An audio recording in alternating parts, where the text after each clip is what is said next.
Reservation Commission meeting, and this is Thursday, July 9th, 2026. It is 7 p.m., so we can start. First, we'll start with roll call. Bob Cardinal, I'm here. Richard Curry. I'm here.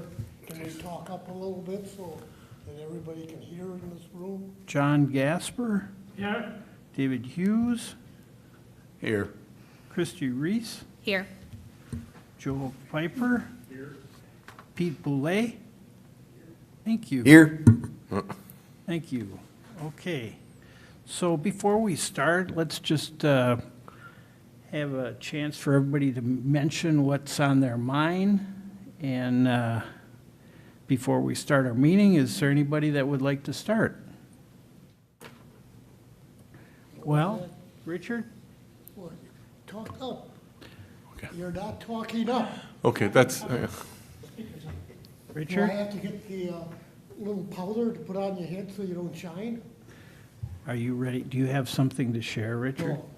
You don't have anything to say? Maybe you can, They have to turn it up, I think.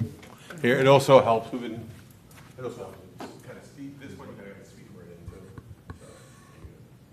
well, I think that's what, okay, here we go. So, does anybody have anything they want to mention right off the bat? Well, I'll start with something. If you haven't noticed and you've come to City Hall, you can see some gardens out in the front of City Hall that are just gorgeous. And that is on today, July 9th. So I'd encourage people to stop by City Hall and take a look at the gardens. Everybody concur with that? Absolutely. All right, good. The next thing I'd like to mention is there was a guy by the name of Pete Boulay that I heard on the radio just earlier this week. Was that you, Pete? Could have been my brother. Maybe. You want to tell us what you broadcast to the world? Is this about the Twin Cities Marathon? Yes. Okay. I guess if you want to know, we did some research on weather for the Twin Cities Marathon and Grandma's Marathon and found out it's a lot warmer in early October than it used to. So they looked at it and they're moving the event till mid-October, which is about 8 degrees colder on average. So that was runners. I was a distance runner, not a marathoner, but I hated the heat. So I was very happy to run when it's cold as possible. So hopefully it works for them. Well, that's good. That's good. If you didn't hear it on the radio, you just got it from the guy that did all the research to put out the correct information. Okay, we have an agenda. Oh, I was just Pardon? wondering if there's Joel? going to be any discussion on the upcoming forum at all. I think that is something we should add to our agenda, yes. You mean the one in Minneapolis? Yep. Okay, yeah. And we do usually do a wrap-up the first meeting afterwards, so everybody kind of talks about what they went to, what they liked, and what they Okay. learned. Good. Because a lot of that we can bring back and use in practice.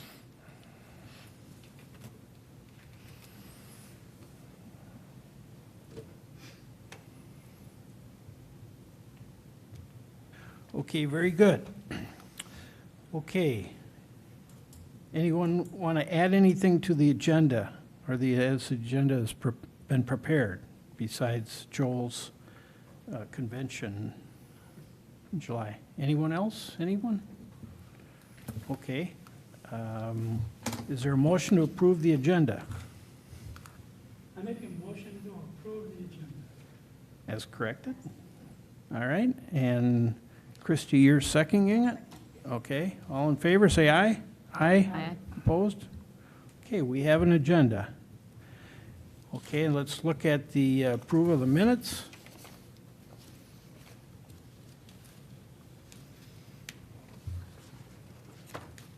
Anyone want to add anything to the minutes? Is there approval of the minutes as prepared? Motion? My name's misspelled, but other than that. Okay, I'll correct that, my bad. That's important, yeah. It's obviously You saw it there, okay?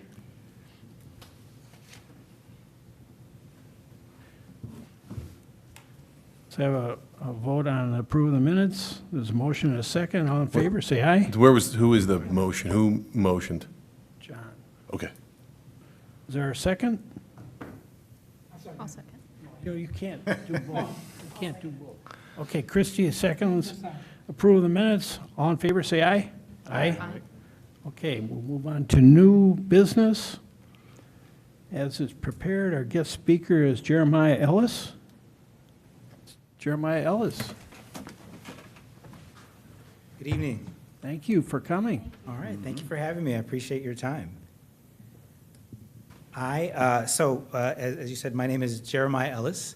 I grew up not far from the Gladstone Savannah on Frank Street. You may recognize my grandmother from your 60 Stories book, the story of the Smith family moving to Maplewood. And so I'm definitely connected here. I also serve right now in the St. Paul HPC, as well as the Ramsey County Historical Society. And so I come with this kind of background. But you may remember way back in January of 2025, Commissioner Hughes shared that the Maplewood Area Historical Society received a grant from the legacy funds to study the African-American population in Maplewood. That grant was awarded to do some of the research that I contributed to, and so I'm here to share a little bit about that research today. And my attempts, I put it all in 5 slides so that I wouldn't go too long and that we could have some conversation. But also, I wanted to demonstrate how that research could be in conversation with the priorities that you have here at the Maplewood HPC. So the first slide here, I found in your documents here that a challenge that was recognized in the Maplewood 2024 Comprehensive Plan is that Maplewood does not have a lot of structures that the general public would consider to be historic. And so in thinking about that, I wanted to share with you a couple of resolutions from the Maplewood Council that have to do with the African-American population in particular. It addresses Mr. James Hughes. So Mr. Hughes was recognized in both 1974 and 1977 by the Maplewood Council as someone who had uncommon dedication to the city, to the region, as well as a faithful dedication and service. So it's really hard to read that small piece, so that's why I'm just going to pull out a couple of parts there. And talked about the councils, talked about how he was supportive even when Maple was a very young community. And so I think that helps us to establish Mr. Hughes, at least, as one who has historic relevance here in the city of Maplewood. I don't know the commission well. I don't know the city council well from the 1970s. I don't think that they would just willy-nilly give out proclamations and resolutions for anybody, but to give someone 2 resolutions, I think helps to establish him as a credible person who deserves some sort of historic recognition. So that is my first slide to talk about how the research that I've done is in conversation with the priorities that you have set here. The second slide here is, we're ready for this. Oh, that's my job. All right. Thank you. The comprehensive plan talks about Action 17, which is about developing materials to educate staff and commissioners and the community of mid-century modern architecture and postmodern World War II housing and development patterns. And so the research that I have been engaged in around the Hughes talks specifically, this is a clip from the Minneapolis Star from 1967. And it goes on, the title is Negroes in the Suburbs, 2 Centers Develop. So what this article goes on to talk about is that in the metropolitan area at that time, there were 2 core communities of African Americans outside of the central cities of St. Paul and Minneapolis. The largest of that was Maplewood.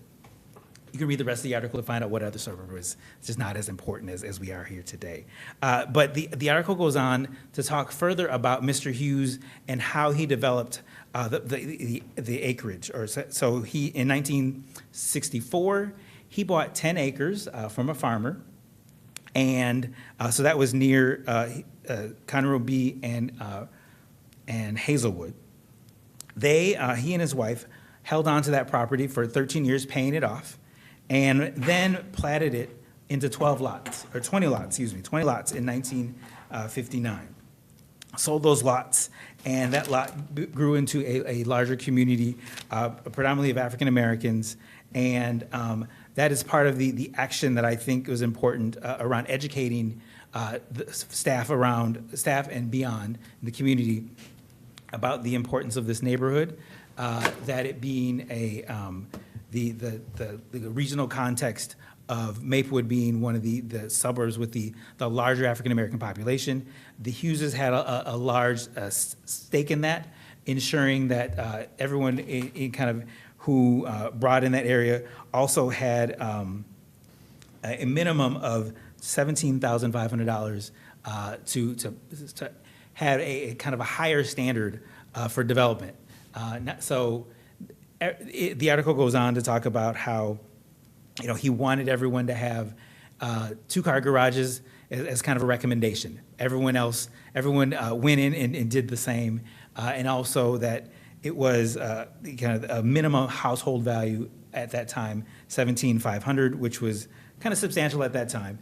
And so this was an attempt to have a development that had a higher net income, a higher wealth ratio, as well as kind of demonstrate that the folks in this community were going to be an enclave in which the intention was to be successful, to not just be here for now and then go later, but have a long-term impact here in the city of Maplewood.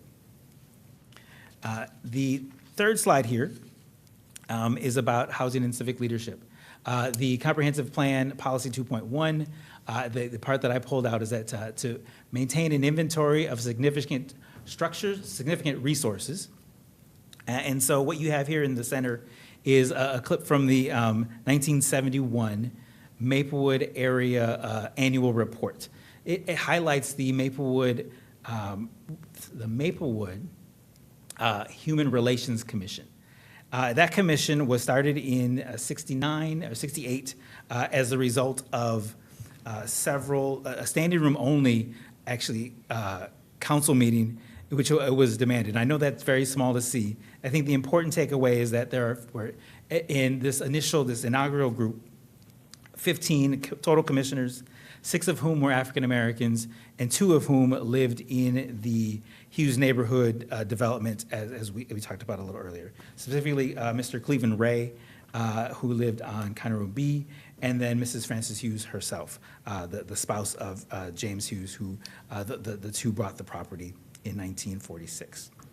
And so the reason why I think this is, it may not be national news, it may not be state news, kind of state history, but I think it is certainly Maplewood history that the inaugural commissioners for this development, for the Human Relations Commission was a part of that neighborhood, and helps to kind of help tell that larger story about why this community is important, and can point to the individual households who were a part of that commission back in the late 60s and moving into the 70s as well. My fourth slide here kind of gives a little more detail. The 2014 Maplewood area, the context study, talks about how Maplewood should consider preparing multiple property nomination for mid-century housing development. So that is kind of why I shared this map here in the middle. This is the map of the neighborhood, approximately the 10 acres purchased by Mr. Hughes, Mr. and Mrs. Hughes. And then it doesn't highlight exactly, but it's right there on the western boundary of Hazelwood, southern boundary being Conroe B. It also includes Sandhurst, particularly the Sandhurst cul-de-sac and Geranium. While you see in that area more than 20 properties, that leads to kind of the further development of the neighborhood. So the Hugheses platted out 20 lots, and in the years to come, the community or more folks would infill in between some of those houses.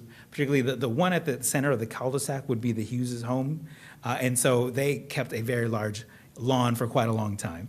But then later on, that property, folks infilled that property with new homes. And so the reason why I share this again is that the commission, the context study itself talked about how the mid-century housing development could be considered for multiple property nominations. And so wanted to kind of share that as part of, as we're thinking about what might be possible from the brick and mortar, the work of the commission. I know that Joe is fond of saying that, the history doesn't necessarily belong in this room. It is about the kind of the brick and mortar, the properties that actually exist. And so on this last slide, if you want to know more about the history, the article that was published in Ramsey County History Magazine is at rchs.com/publishing. And then I wanted to put this up here as well to share with you that Maplewood will be on the national stage. The conference coming up at the end of the month, I've been selected, among others, to share a little bit about my work in history and my work in preservation. And so I know a few of you are planning to go. Would love for you to be there, for one, to get your recognition of the ongoing commitment that you all have had to preservation. And then also be in conversation with some of the national folks from other communities who may have had similar interests or who have dealt similarly with mid-century minority development properties and have an idea about what they were using, or how they adjusted or addressed such a situation in their own community. And so I will stand for questions and comments, and hopefully we won't go too late. I know you all have a full agenda. Thank you, Jeremiah. David? Can you put that last slide back up? So is it 1570 Yeah. that is there, is the home still there? I'm guessing you went and, did you walk through it? I have walked by there. I couldn't tell because it's so the original farmhouse faced Hazelwood. Okay.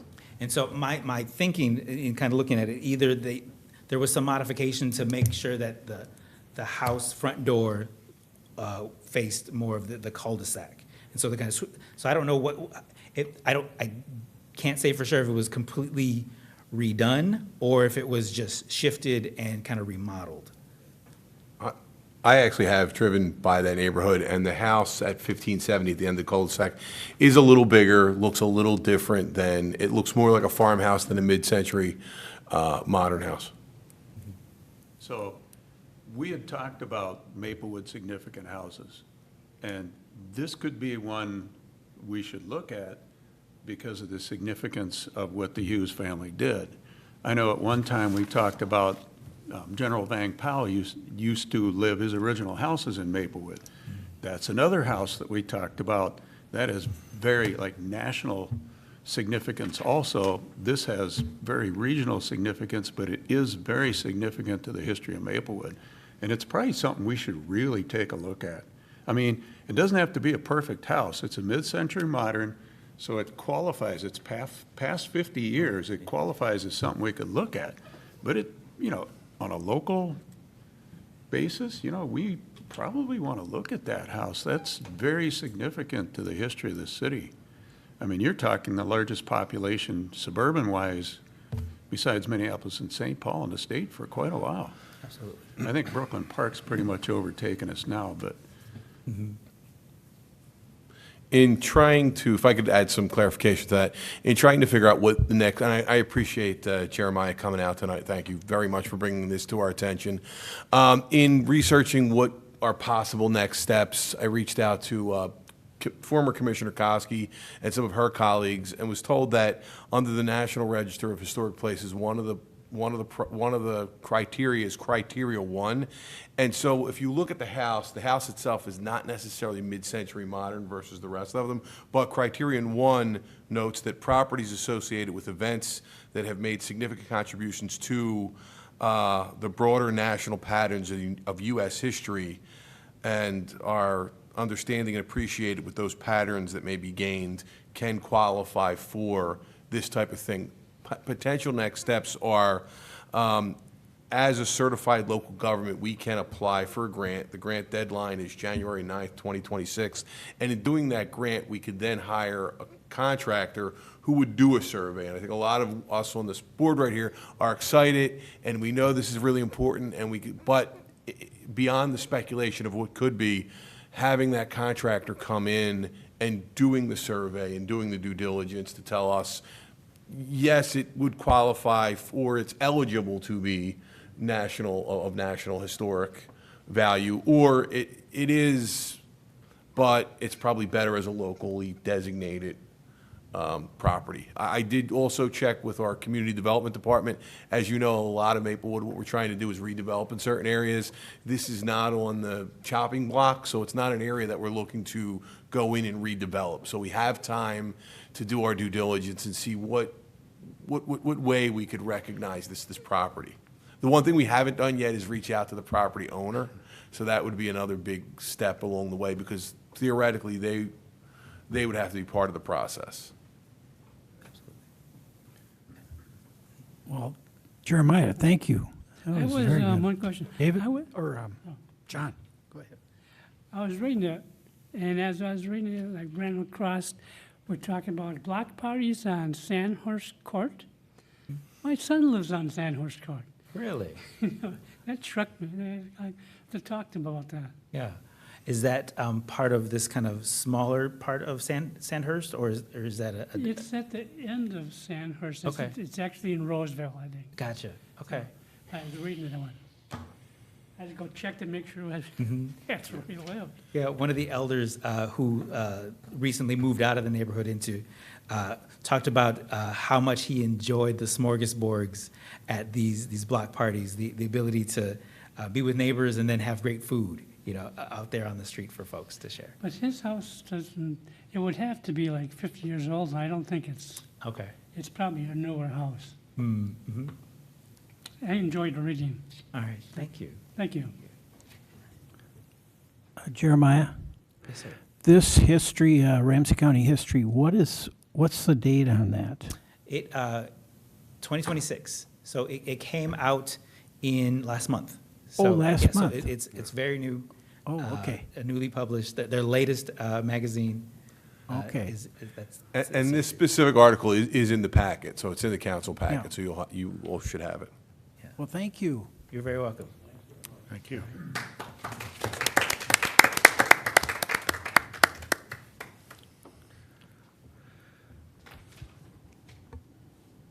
Okay, we can move on to Maplewood Heritage Award. Joe? So we have had one submission for the Maplewood Heritage Award. It was submitted by Commission Member David Hughes. It is for former Commissioner Laura Koski. And with that, I will turn it over to David to argue his cause. Okay, you all have a copy of the document, and I think for those of us, several of us worked with her for the period of time that she was on the council. It wasn't very long, but in that short period of time, she managed to pull together our 100-year-old houses and some of the commercial buildings. She managed to put all that together on what's eventually going to be kind of an interactive map. And she knew so much about SHPO and corrected a lot of our mistakes. I think we got more accomplished in the time she was here than in probably the last decade. So I think she more than deserves it.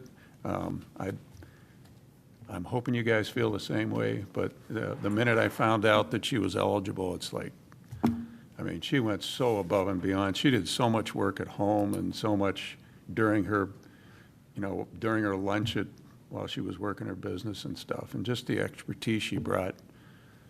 Was it a lot of the photos taken by Ann Fosberg? Yeah. And that she used, so it's really a rehash of what Ann took.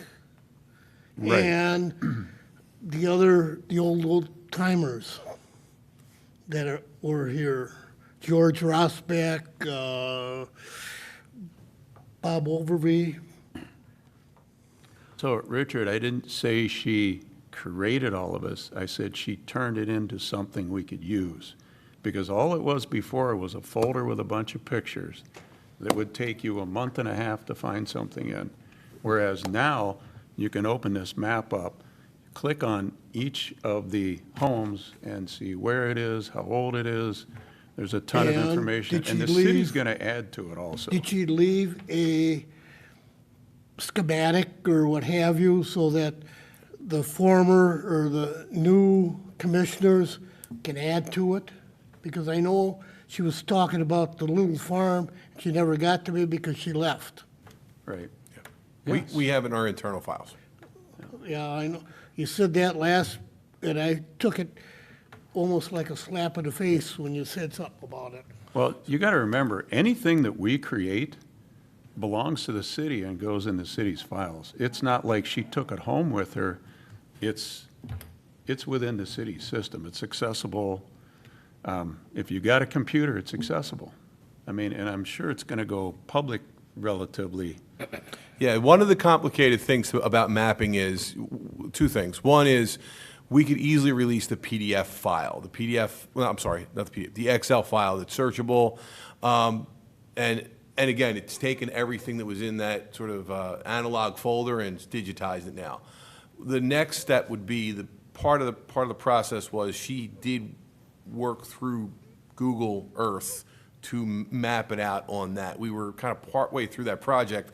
That was going to be a longer project because we also need financial resources to do that. To map 100 houses on a Google Earth document is going to take a lot more time, but she's at least created the the GIS folder as well as the Excel folder to, again, doing the legwork of taking I'm the. not saying she didn't do Yeah. the work, and it's not really hers, it is,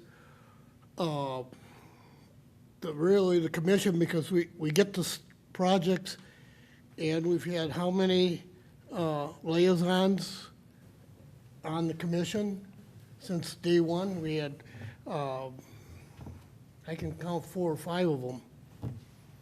And we all dropped the ball. Nobody carries it from start to finish. So all the more reason to recognize someone who helped us carry quite a bit of that to, if not to the finish, 75 or 80% to the finish.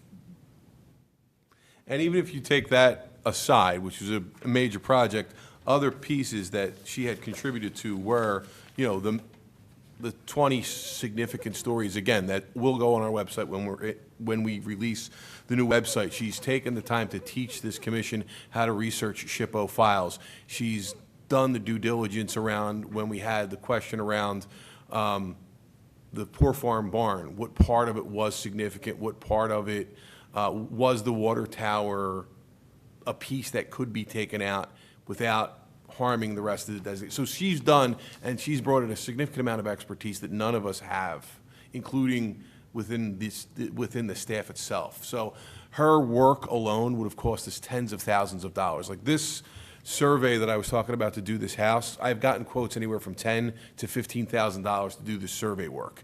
Anytime we do GIS mapping, it costs us several $100s an hour to do GIS mapping. So it's these are important projects, but they also take a lot of financial resources to take to the finish line. Her work would have cost us, like I said, tens of thousands of dollars to get to that point. So again, I am not arguing one way or the other. I'm just answering a question. Okay. Thank you. What's the pleasure of the commission? Do you want to vote on this, or do you So- want to think about it? What I would say is, because we kind of delayed this one cycle already, I would not entertain, but I would request that someone made a motion to nominate Laura Koski for the Maplewood Heritage Award. So if somebody on the commission. I was willing- nominate Laura Kloski for Maplewood. And I'll Heritage second Award. that. I'll second that. And now it's up for a vote.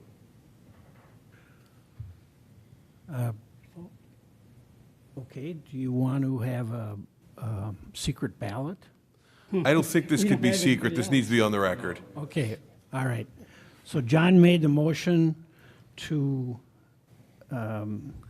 So the motion that's in front of you is a motion to nominate Laura Koski to be awarded the Maplewood Heritage Award. Okay, John made the motion, I seconded. All in favor, say aye. Aye. Aye. Opposed? Okay, she gets an award. Thank you. Okay, we'll move on to the 100-year-old home and preservation Okay. inquiry letter. Okay, if you remember the last time we had a conversation about how to move forward on these 100-year-old homes and how to recognize them, and then also how to make sure that we are doing our due diligence on the historic, on the 2014 inventory of historic properties. So I created in your packet 2 letters. The first letter would go out to homeowners that basically, and I'll read it in case you don't have it in front of you. Congratulations, your home has reached an incredible milestone according to property records. This house is at least 100 years old. Homes like yours tell our community story and preserve the character and history that make Maplewood unique. The city of Maplewood is exploring whether your home may be eligible for an historic designation. As part of that process, we'd love to learn more about your home's history. If you are currently the property owner and are interested in participating, we invite you to share anything you know about the home. This can include previous owners or families who lived there, historic photographs, original architecture features, interesting stories and memories. Sharing this information does not place any historic designation on your property. This is simply an opportunity to help us better understand the history of your home and determine whether it may qualify for future recognition. If you're interested, I had them contact me. We look forward to hearing from you and learning more about your home. I'll be the undersigner unless we want somebody on this commission to be the undersigner. I'm fine with that. And basically what this is to kind of do 2 things. One, it's to supplement or augment the current list that we were just talking about that Ms. Koski put together. This is also to determine if any of these homes would have a historic designation. And then 3, the reason why we're being proactive in reaching out is, again, in order to do any kind of preservation, we need the property owner's buy-in. So this is kind of to get the thing started. Because of the list that Commissioner Koski put together, we have addresses. We could mail this out. I talked to the city manager. He is for us moving forward with this one. I talked to the development director, Danette Parr. She is also in favor of us reaching out in some way. And so at that point, I'll leave it back to the commission for further discussion. Okay, any discussion? Or Richard? edits to the letter. I'll check. Richard? Gonna bring back some memories. Were you on that group that went to the property and looked up the houses and when they were built? Yeah, And didn't we stop at a certain building time, and then we should be starting up on to go farther? well, wasn't it the 50-year? Yeah, we did it to 50th. 50 years, and there was a few houses that made it to 100, but that was 10 years ago. More than that. More than that, it could be. I like your letter a lot. There's a lot of good Yep, things in a lot. that. I think one of the biggest thing, people don't have a natural fear about starting to go down that path due to potential restrictions in doing work on the house or selling it. I don't know if there's anything we can kind of include early in these discussions to help mitigate that fear. As you're thinking about this, there is a house on Arcade Street just south of Roselawn that's an old farmhouse or whatever, and I know that they had a plaque put on their house, and that attracted some activity. So, Joel, you're right. The people have to be willing to weather what's coming at them or the future, so. I think that's half the thing. You went to the cemetery board and they got scared off. We went to this one and they got scared off. We gotta get some way of medium. Okay, that's good. You know, David? just add a little. Together. I don't I like the letter. It's very professional, and it doesn't sound pushy. And I think even if we don't get any designations out of this, we can learn some more about Maplewood, learn some more about the houses, the housing stock. Maybe we can find some pictures of these houses that they don't know exist, at the Historical Society or somewhere, and show them to them. The county, Ramsey County has millions of pictures down there, and there's probably pictures of houses that, we don't have access to that are in the city. And there's probably some people that don't really know how old their house is, or who maybe lived in that house before them, who could be significant to the city. We just had a presentation. If you owned that house and didn't know that one of the first African-American families, in Maplewood lived in that house, you wouldn't know any significance. But, we're going to educate them a little bit about their homes, but we also are going to find some stuff out ourselves. People don't want to participate. They don't have to. But if we get a few people to participate, we're going to learn a lot about Maplewood. Because some of those houses are older than us. 60 We know that. 601 Richard? Edgerton, or Larbender. Yeah, any other comments? The people that live with themselves, they might have photographs. And whether they want to go along with that, they might want to, let us have the photographs. Yeah, or at least we can make copies of. Yeah, make copies of it. I think whatever we can do to keep kind of the buzz alive, continuing to put things in Maplewood Living or in the town meetings, just highlighting that this work is going on, would be good. Okay, very good. And remember, this is the same commission that has dropped the ball. We've all talked about dropping the ball multiple times. We need to roll the ball forward and not try to kick it forward. Let's roll it forward and get some momentum going. We can all feel good about it if we get some stuff done. Okay, anyone else? I think this is something that we should not rush to. I think we should flush it out a little bit and bring it back to our next meeting. Our next meeting would be September. Any other comments? Very good.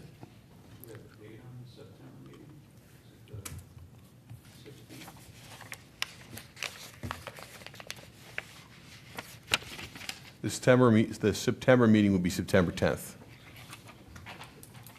Okay, let's think about that and review it.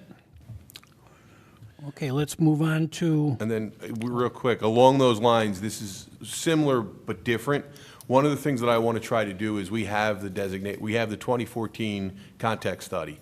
And a lot of those properties in the 2014 context study are starting to be redeveloped, they're falling in disrepair. I want to put one last ditch effort out proactively to make sure that, we could definitively start to cross properties off of our list. And if there's properties that there's just no way they're going to participate, we know not to waste our time in trying to pursue them. But if there are properties that are interested in being pursued, again, I wrote another similar letter. Your property has been identified as a potentially historically significant in the city's 2014 context study. The study documented properties throughout the community that may have historical, architectural, cultural significance.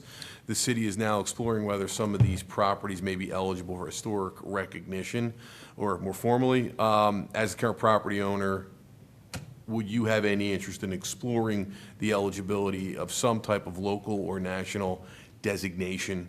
If not, you could contribute to preserving Maplewood's history by sharing photos, stories, or other significant pieces of this property. Again, as we know, properties fall into disrepair, the city designates them for redevelopment. We in the communications department are proactive about getting drone shots, getting photographs to document that before it goes away. But if they have interior photos, if they have more significant history, even if it doesn't wind up on a local registry or national registry, again, we have that documented in our files and that we could share with the Maplewood Area Historical Society. So again, please review this letter and we can come back and discuss both. And once the commission decides which way to go, we can then, I'm happy to move forward. okay, very good. Let's move on to number 4, 250 acts of neighborhoodliness. Yeah, so this came about as an initiative with Communications Department, City Manager's Department, as a way to, we know, a small group of willing, powerful people sitting at Sexton Chestnut 250 years ago, made a big impact on this country. And so what we're asking neighbors to do is make small but meaningful impacts in their community. And so what we're asking people to do is share with us those little things, those little acts of neighborliness, whether it's helping their neighbor carry groceries, bringing the bins in while the neighbor was on vacation, picking up litter on an evening walk. We're challenging people to, when they do these things, take a photo and share them with us. And then what we're gonna do is start to share these back to the community. Kudos, congratulations to neighbor one who did X, Y, and Z, and hopefully that, just the civic pride and the civic engagement in this 250th anniversary of our nation helps kind of carry its way through Maplewood. As we know, no major events happened here back then that are documented, but it's our way to, again, be part of the spirit of sort of the neighborliness that makes up our community. And if they have them, there's 2 ways they could share them. They could go to maplewoodmn.gov/250. There's a form where they can upload a photo and tell us a little bit about their act of neighborliness. We've gotten a handful so far. It's in Maplewood Living. We put it out on social media. We've gone to our faith community and let them know that we're doing this initiative. It's also open to service clubs, youth and sports clubs, senior living communities, and local businesses. So again, if you could spread this through your communities, have them get back in touch with us, we would highlight them on social media. Eventually, what we'd like to do is a reel at the end of the summer, a video reel at the end of the summer to highlight all this. All right. Thank you, Joe. Do we have to make a motion or anything? We don't need that, that's Okay. informational. All right, thank you. Moving on to number 5, consideration to move meeting time to 6 PM. So this kind of came about, we tried to do this about a year ago. Just, again, in examining commissions as a city holistically, we look to make sure that, if meetings are efficient, people are, again, you're all volunteer, small stipend, but generally you're volunteers. We want to make sure you're respectful of your time. So again, seven's a little later, especially in the winters when it's dark, and so it's just another consideration. It's completely up to the commission whether they want to take a vote to move the meetings to 6.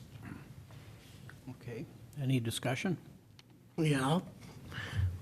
We are the only, it seems like we are the only commission that is changing the times and how many meetings we have. We started out, all of them have 1 meeting a month. They all start at the same time. They have not changed. Maybe it's time to change something else. And I won't go into that because it might offend people. Okay, any other discussion? David? So I would just say, how many of us are retired? What? You'll never retire. How many of us are retired? Retired. Are you retired, Richard? No. Like full-time? I'm full-time. No, I'm Richard. What? I would say. I'm retired, the but I biggest- managed to make the meeting no matter what time. Okay, what I'm saying is, we're 6 only. o'clock is as a re- dinner time. As a retired person, I would say it's up, to me, it's up to the working people. If it's hard for you to get here, then I say we stay at 7. If it's not, and you'd rather be done earlier, and it's more convenient, then I say we go to 6 o'clock or 6:30. I mean, to me, it's a no-brainer for me, but I don't work. Either time works for me. To me, I could go either way. I probably would go a little bit more towards the 6 o'clock. But I live close enough, doesn't make any difference. And I work 3 miles away from where I live, so. You're the only one we're worried about getting here on time anyway. Yeah, Christie? I will speak I up was the in the last one here. fact that that was one of the contentions when I was looking to join the commission was, again, whether I was able to make it. Luckily, I work remotely, so that's something, but I know we're looking to make sure we have opportunities for diverse applicants to the commission, and I know that might impact some. I'm happy with doing the 6 o'clock, but recognize that that may make things harder for working adults that are wanting to join and contribute. Okay. Pete, how about you? If it was at midnight, I'd still probably show up, so. Okay. All right, that discussion has taken place. I think we can discuss it further on the September 10th meeting. Can you repeat that? I can't hear you. So we're essentially tabling the matter I don't until, have the volume up in this microphone. Okay, we're going to talk about that September 10th. Okay. All right, moving on to demo permits. Joe, are there any demo permits? since May 1st, there have been no demo permits filed. Okay. And just for my information, what if there was, what do we discuss, Nor- or what do we do? Normally with demo permits, it's a situation, most of the time it's a garage or something like that. If it was a demo permit of a 100-year-old house or something, right, it kind of just depends on what the property is. Normally, we hold a discussion if I know a demo permit or something's going to be knocked down. If it is one of the 100-year-old homes, if it's something on our historically significant database, we'll mark that. This is basically a due diligence to make sure that if something does get knocked down, we're at least recognizing that potential. We're capturing photos. We're trying to make sure that if the property goes away, there is some remembrance of it. Thanks. And just for your back, and I can tell you more offline, but just for your background, when it comes to, there's 3 properties that have historic significance, that have official historic significance, that this commission has jurisdiction over. One is the Birdship Heritage Farm, the other is the Poor Farm Barn, which is on the National Register of Historic Places, and the other has a local designation, which is the Gladstone Savannah. So if any alterations are made to any of those 3 properties, that decision, as part of the process to get the approval, has to come through us. Otherwise, the demo permits are just a courtesy for the HPC. Okay, any further discussion? Move on to number 7, convention in July 2026 in Minneapolis. Those attendees. Yeah, so I appreciate everybody. We have 4 people going this year, and that's an excellent opportunity. We are very blessed this time because normally there's a 2-day or 2 or 3-day convention that's in one of the smaller towns around this area, but the national convention is actually coming to Minneapolis for almost 6 days. Most of the people here are registered for the Friday session through the Sunday session. The fortunate thing is, because we're a certified local government, we have access to scholarships. So while the city puts the money up front, everyone's reimbursed. The issue there is, in order to qualify to get the reimbursement, you have to go to at least each day of the commission. You have to attend each day of the conference itself. What we usually do is I ask the people who go to kind of take notes and then report back some of the significant highlights that have happened, some housekeeping issues. Make sure you keep receipts for things like parking, because then the city can reimburse you for that. We also have some money in the scholarship earmarked for tours. So if you haven't signed up for a tour yet, please sign up for a tour. Send me the invoice. I'll get that taken care of. So we should be in good shape. I give everybody sort of directions offline as well. I won't be able to make it myself, but I'm looking forward to hearing from everyone on the commission who's participated. Okay, who's attending, Joe? You could show of hands there. Christie, David, Joel? Am I number 4? You are, yes. Okay.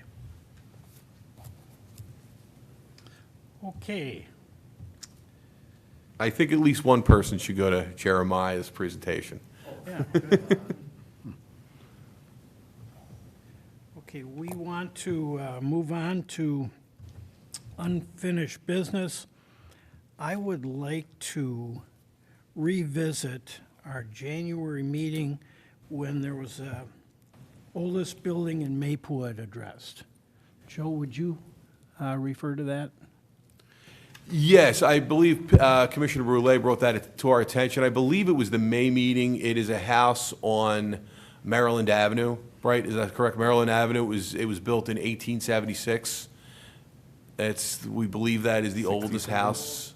There's one in 67? 1867 on 1867. Stillwater Road East. Yeah, okay. Yeah, That's the white one that we talked about, Joe? Or Yes. Pete? I think so. It's been altered though, right? That's the Yes. deal with it, yeah. Right next to the funeral home?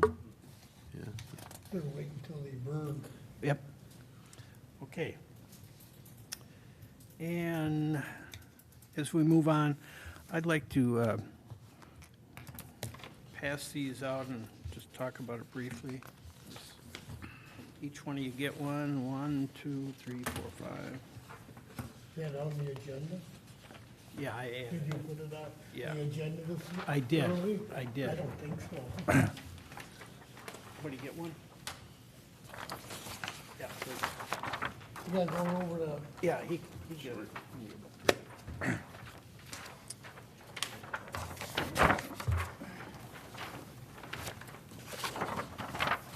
So I just wanted to highlight this. This was in the Maplewood Review in October 2012, and you can see that the commissions were looking for new members.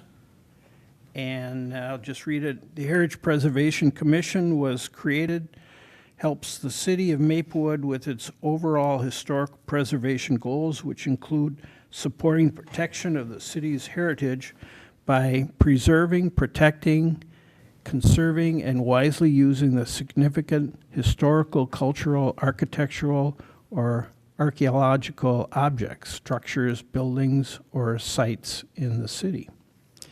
So that was the mission for our commission. And I just ask you to take it home and put it up on a mirror in your bathroom and refer to that daily. Thank you. Okay, now, is there anything else to address? Anyone? Pete? Gotta mention the fair. Oh, yes, go ahead. For the first time since before the pandemic, the Ramsey County Fair is back on the grounds of the historic Poor Farm Barns. So you can't go in the barn, I heard, but you can walk around it, and you can see the cemetery, and you can see the milk house in front of it, and the kind of the boiler maintenance building. So you can get up close and personal, at least around the building, and see the fair. So it's nice to have it back. it's $10 to park. $10, but the fair is free. Yeah, right. They're gonna walk from your house Yes, to the fair. yes. Well, thanks, Pete, and Sure. that Then is, by the time we get there, I think that's at the end of July, or, Next week? oh, is it next week? Yeah, next week. Oh, it is next week, okay. Yeah, like the 17th here's through, another, 17th? yeah, like, is it Something like that. Thursday another through question. Sunday? Yeah, when something like it's that. historic on the National Registry, is it the property owner liable to keep it in operational? Well, they put a new roof on it. That was pretty And substantial. also people can use it? Well, that's another discussion for another time. Well, go in it. Yeah.